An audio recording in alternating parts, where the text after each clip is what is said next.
This is the introduction to a series of videos in which I read from a book that I published with my friend Martin Parker. The name of the book is Crackanasm.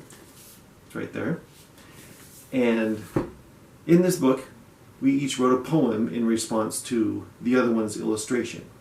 And we did that for a month, September 24, one each day. So there's about 60 poems and about 60 illustrations. And I will be reading my poem with the image of his illustration on the screen, one per video.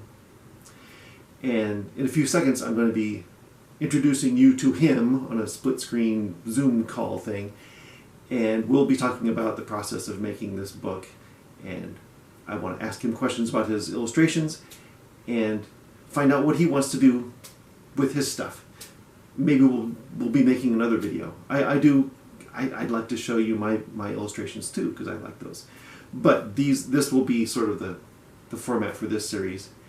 And I wanted to show you, before I introduced you to him, I wanted to flip through the book for you, because he came up with a really ingenious system for viewing poetry. And I wanted to share that with you. And some of his poetry and some of my illustrations. So I'm going to flip this down, show you the book, and then go to Zoom. Here's the front cover, and the subtitle is September 2024, because in September we each drew an illustration per day, and then in October we swapped and wrote poems, one each day for that month. And then November and December we figured out how to make this into a book. So this is published on Lulu, which is a website, and you can actually go to Lulu and get a PDF of this without having to buy the paper copy. But we want you to buy the paper copy because it is beautiful. We did one last year too, called September Poems, in which we just wrote a poem per day, and he illustrated some too. So this is sort of the updated version. And I just want to show you, I mean, it is beautifully, look at this, the colors are just gorgeous. That is why this costs a lot of money to print and ship, but it's worth it because the illustrations are beautiful in color. It would have been a lot cheaper to do it in black and white in smaller form, like this, but I couldn't stand it. I lobbied for full color. So this illustration from the front is actually an illustration of this poem, and the word Crackanasm is the name of a poem that he illustrated, which is, look at that, beautiful. Yeah. So this is what I wanted to discuss with you.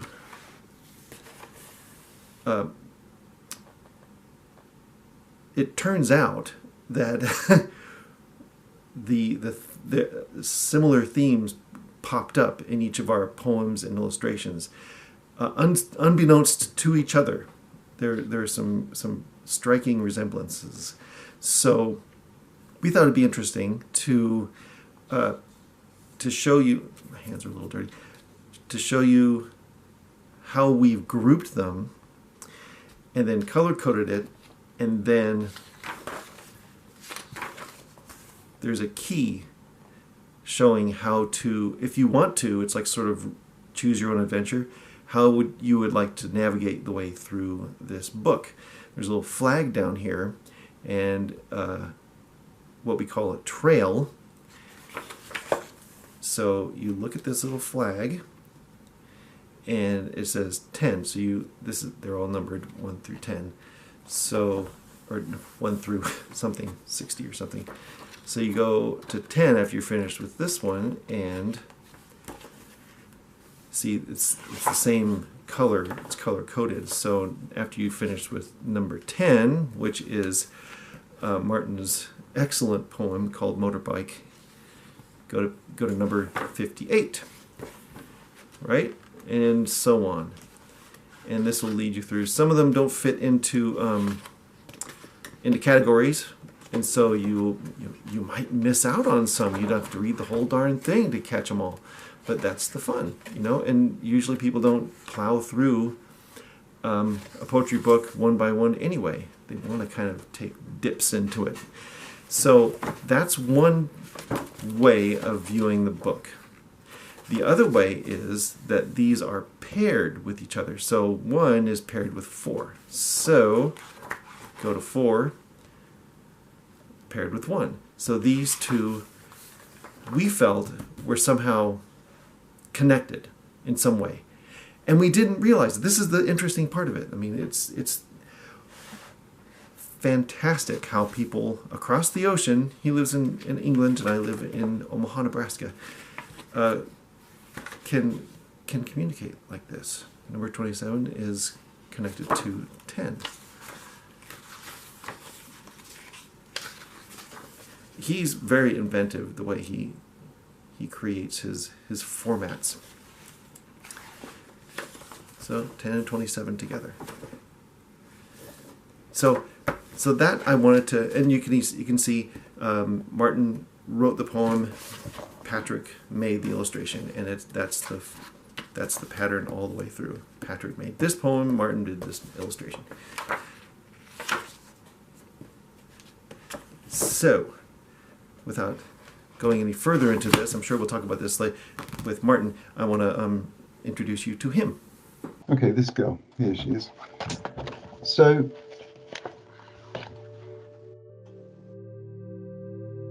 as far as I remember, I'll have to dig her out, actually, the original, but as far as I remember, she is just pencil on paper. The process was, for this one, I think the idea came first. So the idea of a robot lying on a chaise longue. I love the idea of a chaise longue. This kind of it's kind of a ridiculous piece of furniture, isn't it? It's not a piece of furniture that you have in your house. It's something you see in a country house or in a sort of Baroque kind of something film. to fill in the space that the big house has. Yeah, and it's something you kind of lounge on. It is for lounging, isn't it?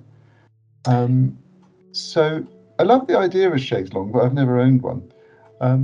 So I wanted to draw a robot on the chaise longue, but once I started drawing, the robot is a strong thing for me. I love drawing them because they're much easier to draw than people, because as long as you get the perspective approximately right, you can get a robot.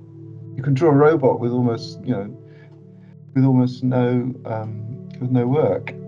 But and people know what it is. Yeah, people know what it is, and it's such an iconic kind of, this type of robot with a square and a bit of black, whatever is that's those kind of joints, those kind of black rubber joints. It's Robbie the robot, isn't it? But I have a style for robots. They have a control panel on the front. They have these eyes and this antenna. So to draw that was really not too challenging. But the challenge is, how does a robot lie on? Because when we lie on a chaise longue, you kind of bend your spine. So how do you draw it? It's kind of rigid, aren't they? So how does it lie rigid? And as I was drawing it, I thought, actually, it's for lounging, and kind of like, this is a really human thing to want to do. And it became, I got the body right, and it's like, actually, let's be really kind of burlesque about this. That's the word I was looking for, burlesque. Yes. This whole burlesque, the stockings, the suspenders kind of, and I just really like that idea, that kind of fusion of, the lunacy of a robot lying down, and then kind of like, well, actually, it's a person. But the other thing that's important to me, I think, when drawing with pencil, is the practicality of not using a rubber. I think probably with this one, I just drew it like that, and when it goes wrong, it just goes wrong. Oh.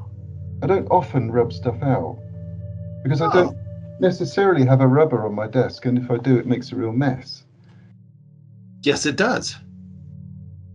Yeah, I So- hate those little rubber pills you get underneath the paper that you've been scribbling on. So I think I may a bit on that one, but I think generally just try to kind of, do. So that was the process of that one. Well, The key things are the robot image, which is easy to draw, and I wanted the shades long. And the two things came together like that. So that was the process on that one. And it seems like this. I'm remembering now. This was back in September. We're recording this in January. That you were in the middle of doing other robot things. Like you really play with the form of robot and like how to present it and how to get. Do you have some robots there? I do. If you hopefully this isn't going to demolish myself. This was the other thing that I was actually working on at the time. So this guy. Yeah. That is awesome. The backpack was made for Halloween, actually, for my son. The backpack is a couple of lemonade bottles. It was that went on a boy. Yeah, this was for his like Halloween costume. He went in a orange like boiler suit in this for some video game, which I don't even know what it is. But yeah, this guy's made out of sweets. If you see the sweetie jars, these are sweets jars, but they're upside down. Have you changed them at all, or do they have? Oh, that's the. So what they are, the lid. These are the lids. That's the lid of the sweetie jar. Those are the lids. I get it. Lids, yeah. These are milk, like small milk bottles. And what I did with them is I took the milk container or the sweetie jar and I cut it in half. I cut it in half all the way around, filled it with papier-mâché, and then joined it back together. So this is all paper. This is like computer paper, and then I've yacht varnished it. So I varnished it afterwards, a bit of gouache, and then varnished it. So yeah, the robot form is that one. It's a bit unwieldy, this one, and actually the physics of it doesn't really work. The yacht varnish never really sets hard, so it's actually a bit soft. So this doesn't stand very well. Oh, really? You see his leg's gone a bit wonky. And the feet are made from, I don't know, some plastic tray from I don't know what. Huh. But, yeah. What did you call that? York like varnish? It's yacht varnish, yeah.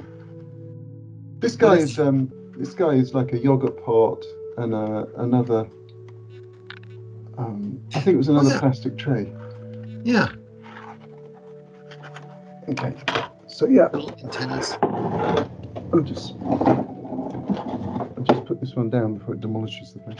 So yeah, the robot form, I've made them with 3D printers. I've made them out of wood. I've got paper one here. So he's just made out of graph paper. Do the arms move? No, they don't. It's just glued together. I was Really? going to make this as a PDF. So you just print it out, cut it out, and make a family of them, like it's one of those jobs that's still waiting. Because anyone could cut one of those out. Yeah. Oh, I've made some 2D, 3D printed ones as well. So these guys, it's a 3D pen. Yeah. And that's a whole other. That's a whole other thing where you've experimented with the 3D pens. Wow. So what are you going to do with that? What are you going to? Are you going to like attach? Is that going to be like the front and back of one? These were actually going to be stencils. I've actually stenciled, just painted through them and used them as a stencil. So I made one stencil, which I used. I was wondering what to do with them next. I think stencils. There was a thought I was going to put them, just glue them onto maybe a project. If I make some kind of project with a plastic box, I could just stick them on the back. They're just existing at the moment. But yeah, so back to the original pencil drawing. This is my form, and it comes in many shapes and types. I think that's the only time it's appeared in our work so far is that I don't think I've drawn him anywhere else at the Yeah. moment. Yeah. Yeah. Yeah. So, and it goes from there to these. Oh my God, this picture here, I find beautiful. This So graphic. this picture comes entirely from, well, one of its sources is my wife's art project. She's doing art of her own, and she did a gouache, a module on gouache where they were making black gouache, very, those kind of sort of art deco-y kind of, like almost samplers where you make some lines and circles, and they were making these kind of black gouache samplers. But the other thing for that one is your book, the Rain God. That whole Mayan, that whole kind of, Oh, really? yes, that whole kind of, cave painting kind of stuff was in my head from after having read your book. That whole Oh, image making thing, and I wanted to just to create an image that was kind of something that somebody spiritual might make.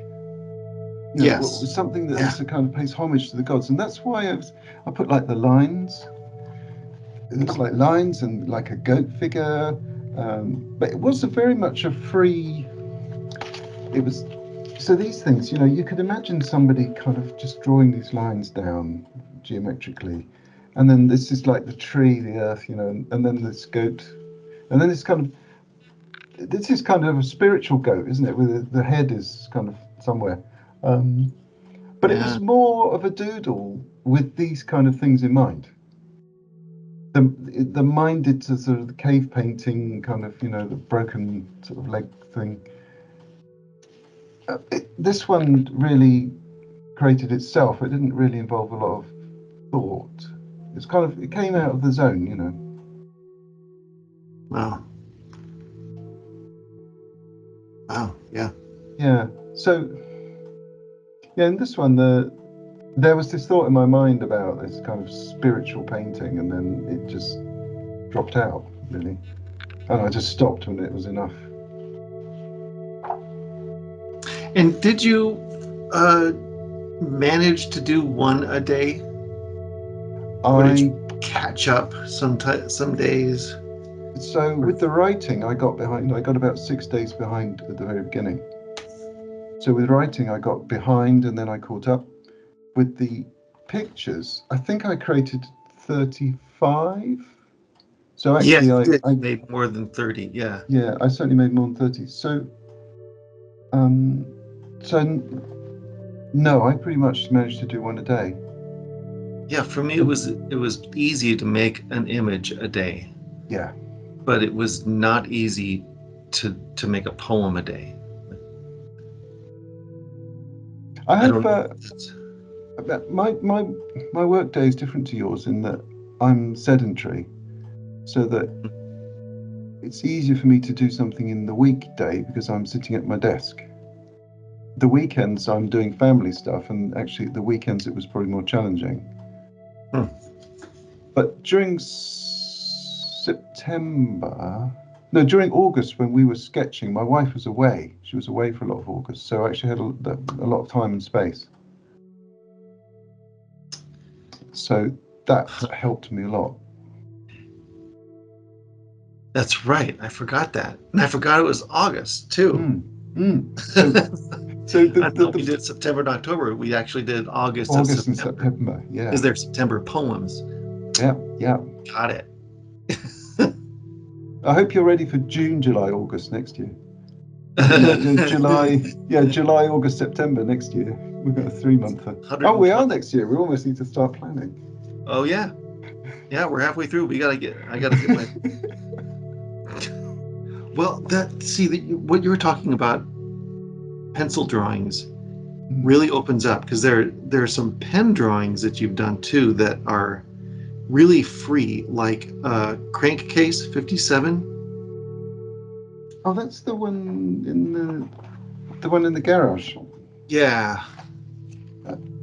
me just get that one. It looked like it came out whole. It like did. A whole piece. It was just. It did. That was it. Yeah. Crankcase. It was a pen. Yeah. It was a biro on paper. I really, like you say, it came out like that. I had no respect for perspective, or no respect really for kind of, for doing a beautiful drawing. It was like, I just want this.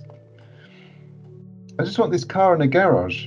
I'm not sure why. I don't know why. I just wanted the bonnet open, and you can see the sort of side door here didn't work right. But again, with a pen, you can't rub it out. So I just tried to make the most of what arrived. So this door isn't right, and then it's like there needs to be this toolbox. All garages always have this stack of snap-on tools, don't they, or whatever, But, and like somehow I got to do the garage door, and I didn't really kind of get the perspective right. But I mean, it reads as a car in a garage, so yeah, that's what I wanted really.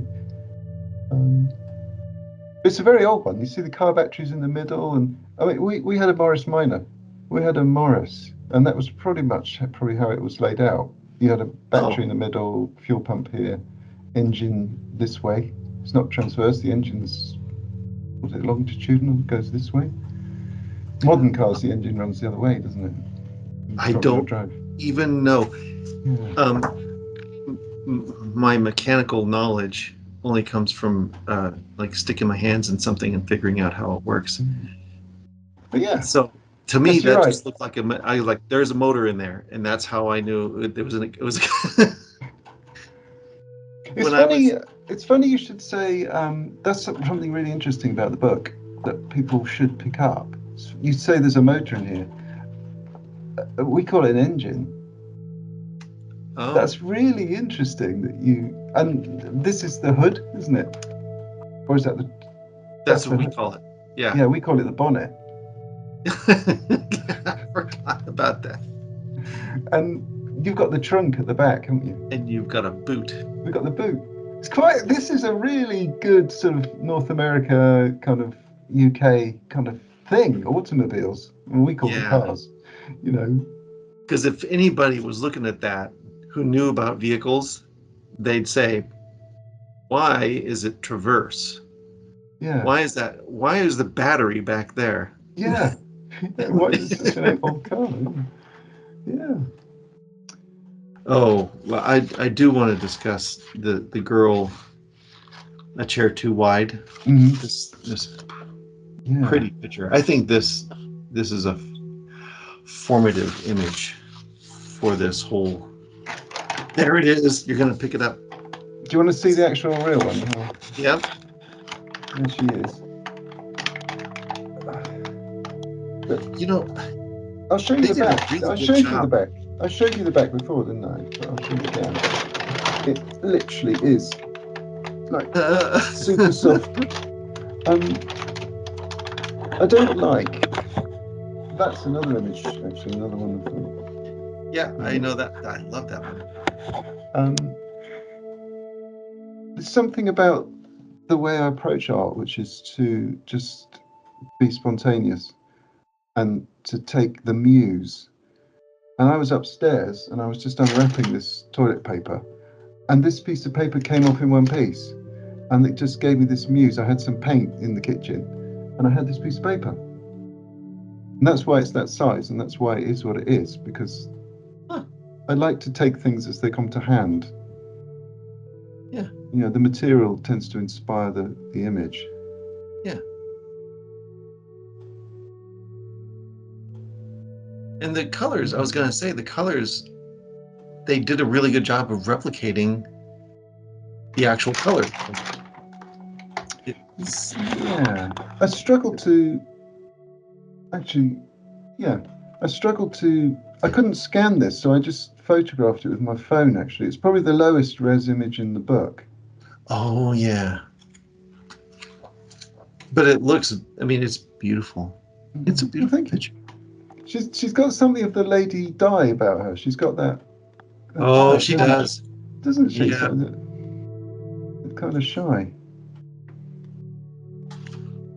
Yeah. I was just saying that when I was looking through it the other day, I was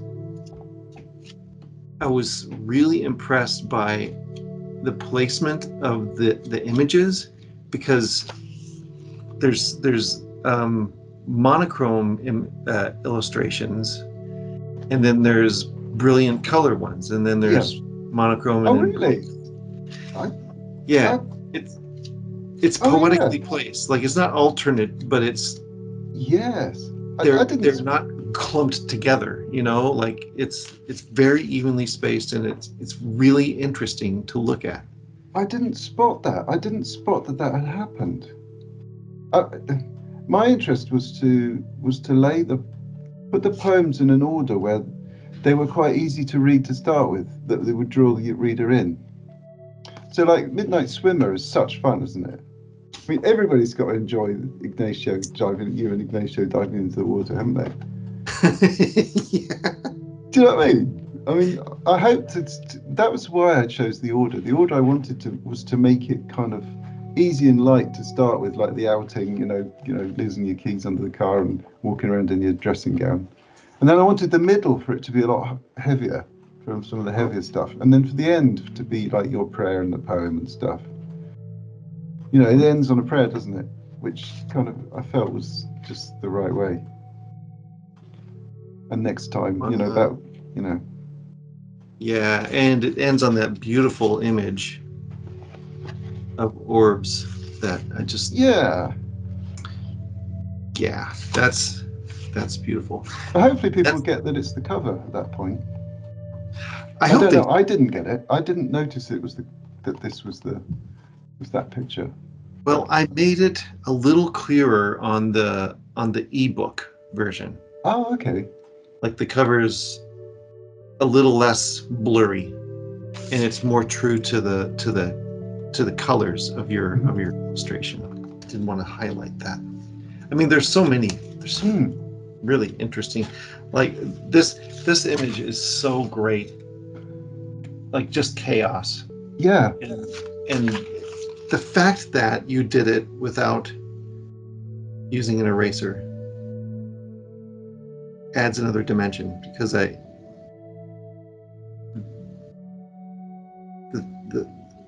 scene must have been in your head in some way for you to be able to draw it without having to arrange, like, oh no, I want this here and I want that there. And yeah, it had to sort of grow around what was there. I had to add stuff based on what was already there.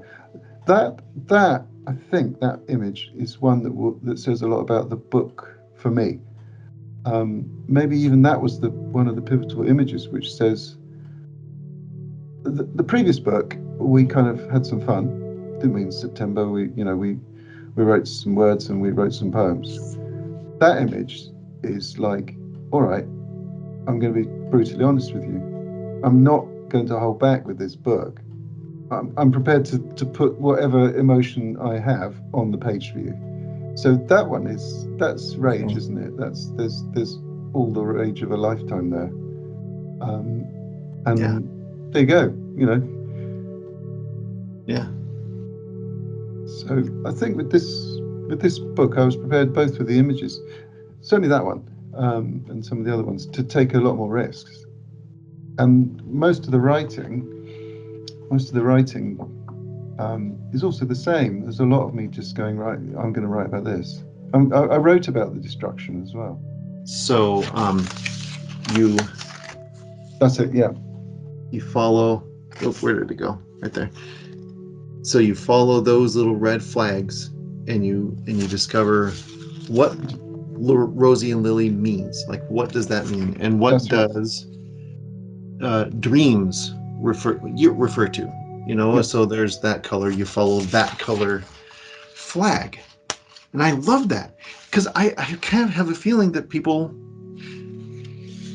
well, they just kind of sometimes just dip into a book. Like, they're just kind of like, what? I'm just going to open this up here to read this. What's this one about?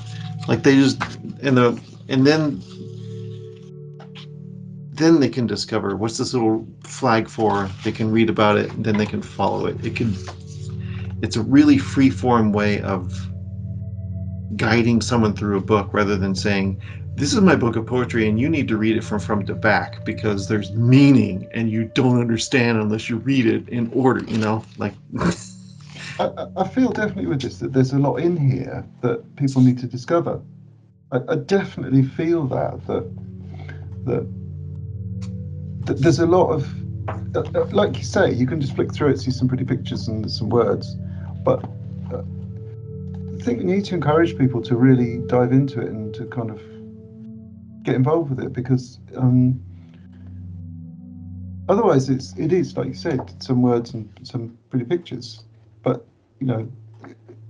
I believe that we've done quite a lot of hard work to make this all into something, to make it coalesce, and also to the pictures tell a story, the poems tell a story, the poems in different orders tell you different stories. Yeah. Well, let me do a little summary for the video and say I wanted to thank you for your generosity and your patience and for putting in so much work, because this is it wouldn't have looked this beautiful without you. I mean, you created the paths, you really you took up the slack that I leaned and I leaned on you for the month of September and October when I couldn't do it, and so the book came out and it's beautiful, and I wanted to thank you for that. Oh, thank you, Patrick. For any project like this, the closing work is 80% of the work, isn't it?